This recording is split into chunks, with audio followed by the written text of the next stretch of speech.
Hello students, welcome to Daksh academy Ladwaj YouTube channel. So बच्चों, आज की क्लास में हम करते हैं प्रेसिडेंट ऑफ इंडिया के बारे में, भारत के महामहिम यानी राष्ट्रपति के बारे में। लास्ट क्लासेस में मैंने आपको कराया था संसद के बारे में। संसद के 3 अंग होते हैं, मैंने आपको बताया था, लोकसभा, राज्यसभा और राष्ट्रपति। तो राष्ट्रपति भी संसद के अभिन्न अंग होते हैं। बच्चों, राष्ट्रपति का टॉपिक करने से पहले हम कुछ इंपॉर्टेंट वर्ड्स कर लेते हैं, क्योंकि जब राष्ट्रपति का टॉपिक करते हैं तो ये वर्ड बार बार आते हैं और ताकि कोई कन्फ्यूज़न ना रहे तो पहले हम इन्हें कर देते हैं। तो जैसे भारत की हम बात करें बच्चों, भारत जो है संघ सरकार है। भारत में संघ सरकार की अगर हम बात करें, जैसे हमारे कॉन्स्टिट्यूशन ऑफ इंडिया में दिया गया है, भारत राज्यों का संघ है। भारत राज्यों का संघ है, ये भारतीय संविधान में दिया गया है। तो संघ सरकार की अगर हम बात करें, संघ सरकार में क्या कुछ होता है? संघ सरकार की अगर हम बात करें, कार्यपालिका होती है, विधायिका होती है और न्यायपालिका। कार्यपालिका यानी कि एग्जीक्यूटिव, विधायिका को हम बोलते हैं लेजिस्लेटिव एंड न्यायपालिका को हम बोलते हैं जुडिशरी, और साथ में एक होते हैं कैग। कैग यानी कि controller and auditor general of India. तो ये आते हैं हमारे संघ सरकार में। तो बच्चों, इन सब का क्या कुछ काम है पहले हम वो जान लेते हैं। जैसे हम विधायिका से स्टार्ट करते हैं। ये जो मैंने 3 लिखे हैं, कार्यपालिका, विधायिका और न्यायपालिका, आपने इनके पहले पहले जो शब्द हैं वो याद रखने हैं। जैसे यहाँ पे कार्यपालिका में कार्य है, विधायिका में विधि यानी कि विधि है, तो न्यायपालिका में न्याय है। सबसे पहले हम विधायिका की बात करते हैं, लेजिस्लेटिव की बात करते हैं। देखो, विधायिका यानी कि विधि। तो विधायिका क्या काम करती है? विधि का निर्माण। विधि का निर्माण कौन करती है? विधायिका। अब विधि का निर्माण किसके द्वारा किया जाता है? अगर हम केंद्र सरकार की बात करते हैं, केंद्र सरकार में होती है राज्यसभा और लोकसभा। केंद्र में तो राज्यसभा और लोकसभा विधि का निर्माण करते हैं। और अगर हम स्टेट्स की बात करें, स्टेट्स में होती है विधानसभा और विधान परिषद। सेंटर में राज्यसभा और लोकसभा। अगर स्टेट की बात करें हम, विधानसभा और विधान परिषद, ये विधि का निर्माण करती हैं। तो ये किस में आते हैं? विधायिका में आते हैं। नेक्स्ट हम बात करते हैं कार्यपालिका। कार्यपालिका में आपने कार्य याद रखना है। कार्य यानी कि विधायिका विधि द्वारा जो निर्माण किया जाता है, विधायिका द्वारा जो विधि का निर्माण किया जाता है, वो किसके द्वारा पालन कराया जाता है? यानी कि ये सब कार्य कौन करती है? कार्यपालिका या फिर एग्जीक्यूटिव। विधायिका द्वारा बनाए गए कार्य को या फिर विधि निर्माण को जो लागू करने का काम करती है, वो कौन करती है? कार्यपालिका। तो ऐसे ही इसके जो फर्स्ट वर्ड्स हैं उनको ध्यान में रखना है, ये कार्य करती है। नेक्स्ट बात करते हैं हम न्यायपालिका। न्यायपालिका यानी कि भारत का जुडिशरी सिस्टम। अब विधायिका विधि का निर्माण करती है और कार्यपालिका उसको अप्लाई करती है। इन दोनों द्वारा किए गए कार्य को, यानी कि ये जो दोनों काम कर रही हैं, कार्यपालिका और विधायिका, सही है या गलत, इनके ऊपर जो न्याय का काम करता है, उसको सही गलत जो बताता है वो कौन बताता है?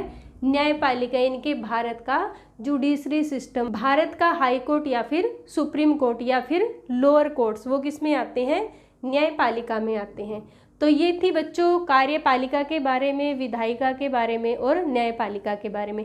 नेक्स्ट हम बात करते हैं कार्यपालिका। कार्यपालिका में कौन कौन आता है? भारत की कार्यपालिका में राष्ट्रपति, उपराष्ट्रपति, पीएम और उसके मंत्री परिषद और महान्यायवादी। भारत की कार्यपालिका में उपराष्ट्रपति होते हैं, जिनके बारे में संविधान के आर्टिकल 52 से 62 में दिया गया है। उपराष्ट्रपति के बारे में आर्टिकल 63 से 73 तक दिया गया है। पीएम और उसकी मंत्री परिषद, पीएम और उसकी मंत्री परिषद के बारे में आर्टिकल 74 टू 75 में दिया गया है। एंड महान्यायवादी के बारे में दिया गया है आर्टिकल 76 में।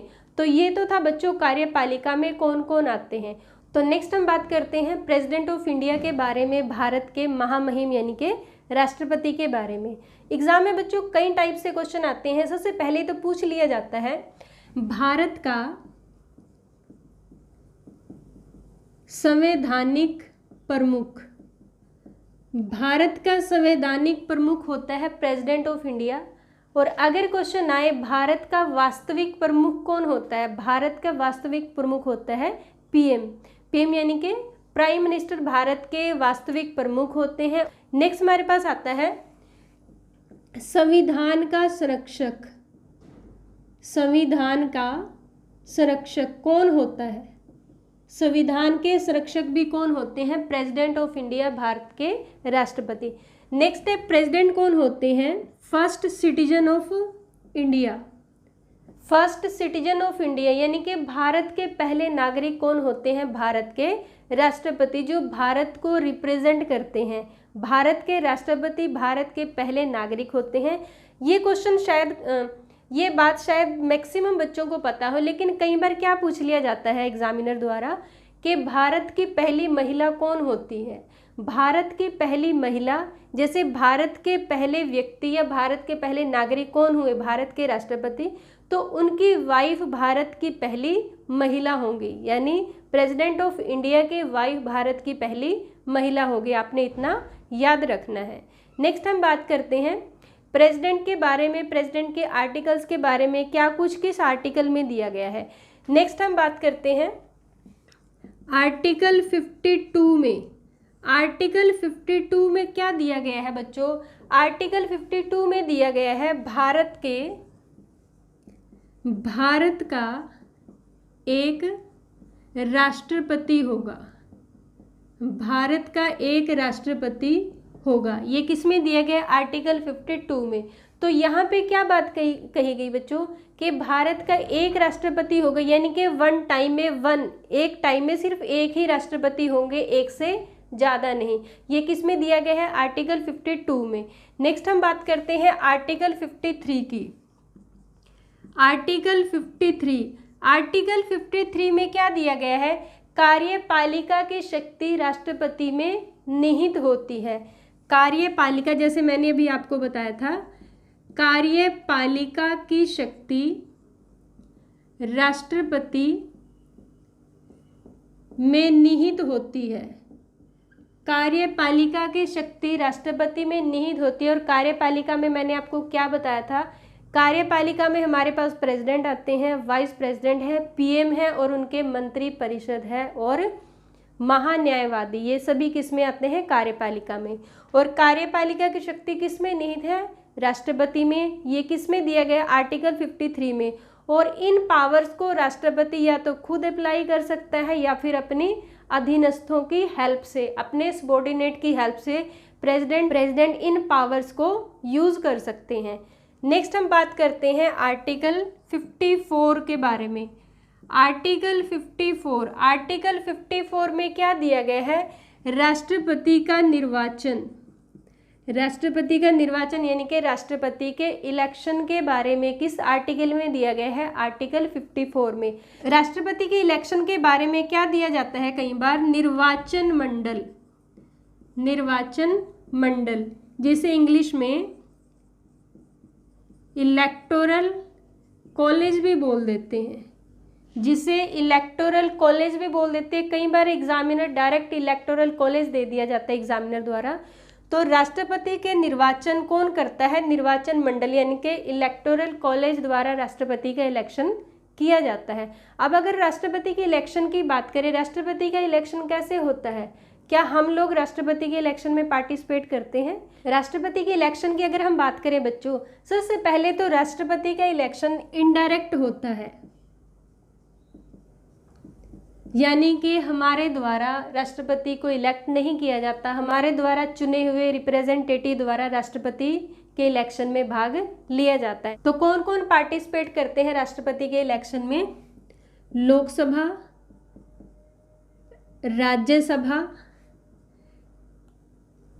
राज्यसभा एंड राज्यों की विधानसभा प्लस यूटी यानी कि यूनियन टेरिटरी के चुने हुए सदस्य। यहाँ पे आपने ये बात याद रखनी है, लोकसभा, राज्यसभा, विधानसभा और यूटी यानी कि यूनियन टेरिटरी के चुने हुए सदस्य ही राष्ट्रपति के इलेक्शन में भाग लेते हैं।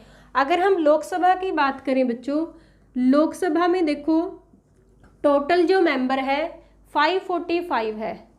545 में से 543 प्लस 2 यानी कि जो 543 हैं ये निर्वाचित हैं और जो 2 मेंबर हैं ये मनोनीत हैं। मनोनीत यानी कि राष्ट्रपति द्वारा मंत्री परिषद की सलाह से जो मनोनीत किए गए हैं 2 मेंबर एंग्लो इंडियन, वो राष्ट्रपति के इलेक्शन में भाग नहीं लेते, सिर्फ निर्वाचित सदस्य ही भाग लेते हैं। अगर हम राज्यसभा की बात करें, राज्यसभा में टोटल मेंबर जो है 245 है। 245 में से 233 तो इलेक्टेड है और जो 12 मेंबर है वो क्या है, मनोनीत हैं। ये 12 मेंबर भी राष्ट्रपति के इलेक्शन में पार्टिसिपेट नहीं करते, यानी कि टोटल 2 हमारे लोकसभा के और 12 राज्यसभा के 14 मेंबर ये राष्ट्रपति के इलेक्शन में पार्टिसिपेट नहीं करते। नेक्स्ट है विधानसभा। विधानसभा से भी प्रत्येक राज्य की विधानसभा की अलग अलग सीट्स हैं, तो विधानसभा के भी चुने हुए मेंबर राष्ट्रपति के इलेक्शन में पार्टिसिपेट करते हैं। एंड नेक्स्ट, जैसे अगर हम बात करें राज्यों से, एक विधान परिषद होती है। विधान परिषद जो है कई स्टेट्स में है हमारे इंडिया के, तो विधान परिषद के ना तो चुने हुए सदस्य और ना ही मनोनीत, विधान परिषद में से कोई भी सदस्य राष्ट्रपति के इलेक्शन में पार्टिसिपेट नहीं करता, ना ही मनोनीत और ना ही चुने हुए।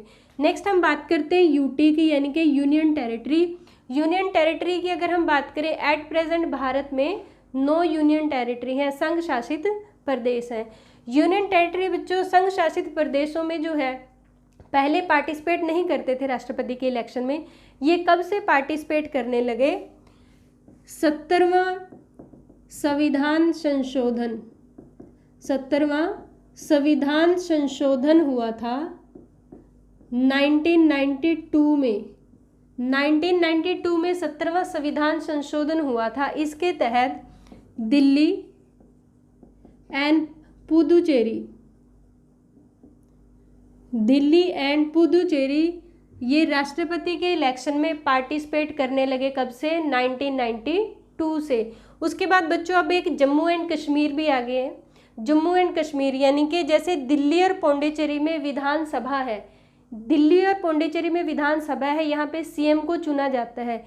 इसके अलावा दिल्ली, पौंडीचेरी, जम्मू कश्मीर भी जो अब यूटी बन गए, उसके बारे में देखते हैं जब राष्ट्रपति का नेक्स्ट इलेक्शन होगा उसमें क्या भूमिका रहती है। तो दिल्ली और पौंडीचेरी में विधानसभा है, यहाँ पे सीएम को चुना जाता है, इसलिए दिल्ली और पौंडीचेरी या पुदुचेरी ही राष्ट्रपति के इलेक्शन में पार्टिसिपेट करते हैं।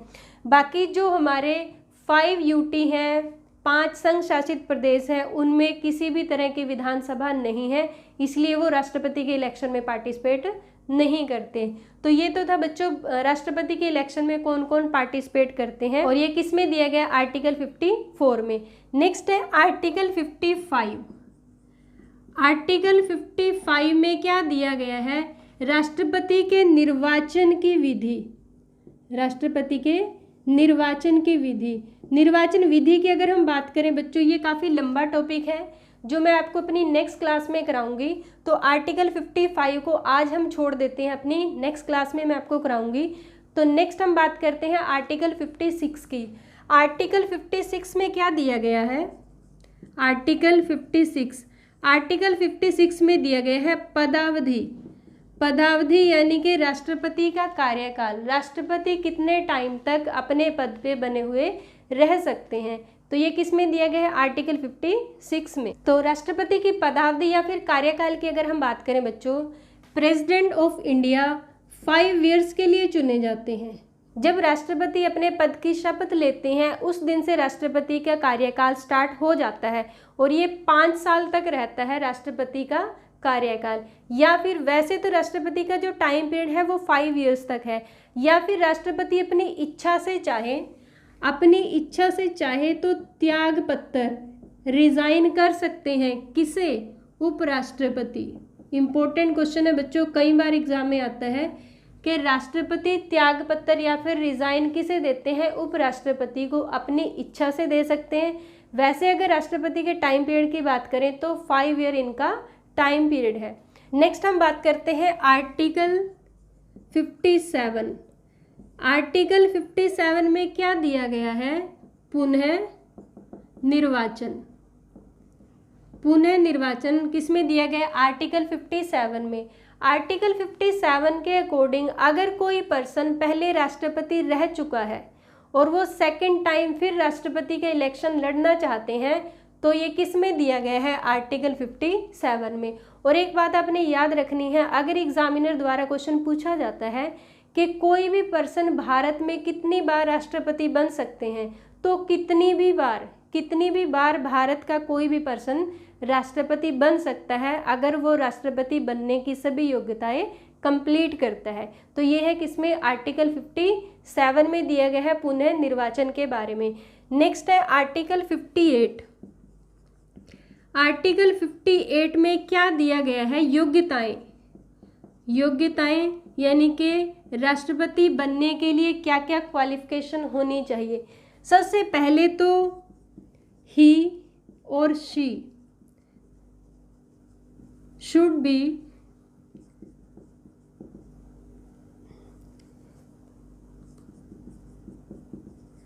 Citizen of India. ही और she should be citizen of India, यानी कि भारत के राष्ट्रपति बनने के लिए भारत का नागरिक होना आवश्यक है। ये तो थी बात भारत के नागरिक होने के लिए। कई बार क्या पूछ लिया जाता है एग्जामिनर द्वारा कि भारत के राष्ट्रपति बनने के लिए क्या किसी पर्सन का जन्म भारत में होना आवश्यक है? क्या उसका जन्म भारत में हुआ हो वो ही राष्ट्रपति बन सकता है?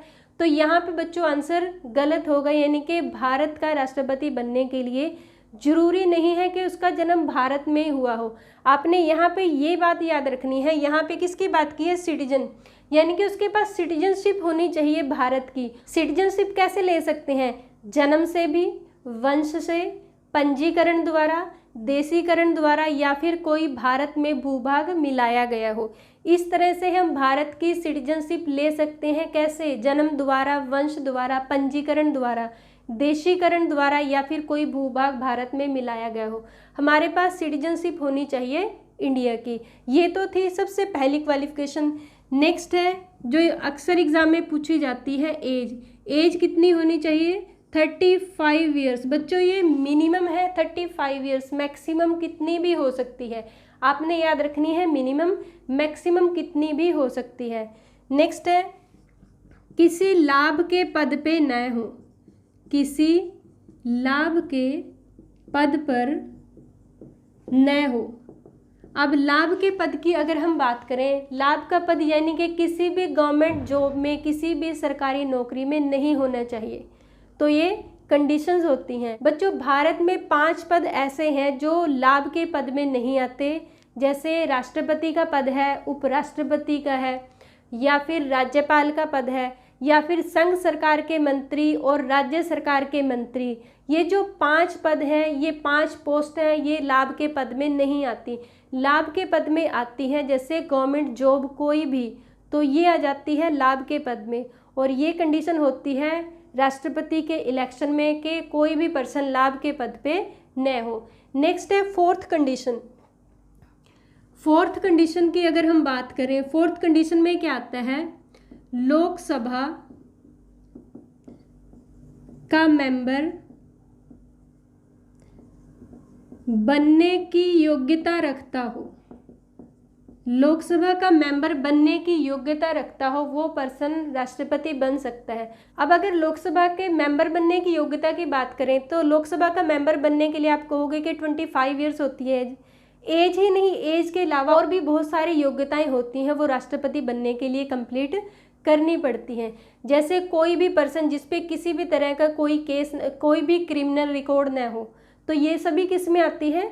लोकसभा का मेंबर बनने की योग्यता में आ जाती हैं। तो ये तो था बच्चों आज की क्लास में हमारा प्रेसिडेंट ऑफ इंडिया के बारे में। हमने आर्टिकल 52 किया, 53, 54 किया, 55 हम नेक्स्ट क्लास में करेंगे, 56 किया, 57 और 58 नेक्स्ट क्लासेस में हम राष्ट्रपति के इलेक्शन के बारे में करेंगे। उसके बाद उससे नेक्स्ट क्लास में हम करेंगे powers of president of India. तो आज की क्लास के लिए बच्चों लाइक शेयर करना न भूलिए, और अगर चैनल पे नए हैं तो सब्सक्राइब कीजिए। और अगर आपको इस टॉपिक से रिलेटेड कोई भी प्रॉब्लम है, कोई आपके डाउट है, तो आप कमेंट करके बता सकते हैं। Thank you.